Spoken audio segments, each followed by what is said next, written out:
Dans cette courte série de vidéos qu'on va faire, on va aller plus en profondeur dans les applications de monophage.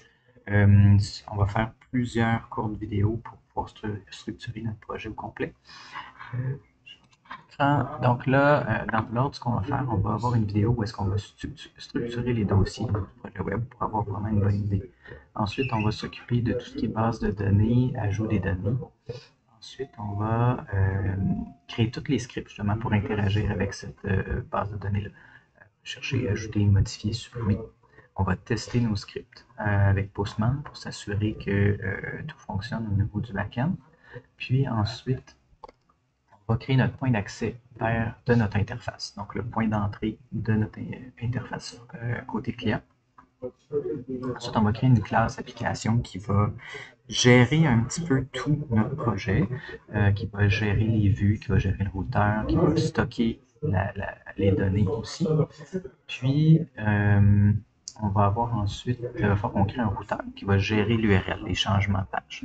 Donc, dans les applications monopage, c'est notre front-end maintenant qui va gérer, on va éviter le rechargement de page. Donc, c'est notre routeur qui va s'occuper de gérer les changements de l'URL. Ensuite, on va faire toutes nos vues, puis notre routeur va afficher la bonne vue en fonction de l'URL. On va créer un composant web aussi personnalisé pour quand on a de l'attente. Puis, on va déployer nos projets sur un serveur, un hébergeur web classique, puis un service d'intégration continue. Les deux. Donc, si je commence directement, on va faire notre structure aujourd'hui. Le point d'entrée de notre site web, ça va toujours être index.php. Donc, c'est à partir de cet endroit-là que tout le reste de notre site web va démarrer. Ensuite, on va avoir un dossier API dans lequel on va avoir tous nos scripts qui vont interagir avec la base de données. Donc, dans ce dossier-là, on va aussi avoir les configurations de la base de données. On va avoir un dossier pour regrouper tous nos scripts. Notre site web, ça va être un site de service de paysagement. Donc, ça va être des mettre un dossier service, comme ça. Puis, on va avoir aussi un dossier SQL dans lequel on va avoir toutes nos données SQL éventuellement. Dans du côté front-end, on va avoir un dossier asset avec CSS. On va avoir aussi un dossier JS, puis un dossier pour nos images ici. Puis finalement, dans notre dossier JS, on va organiser ça un peu mieux.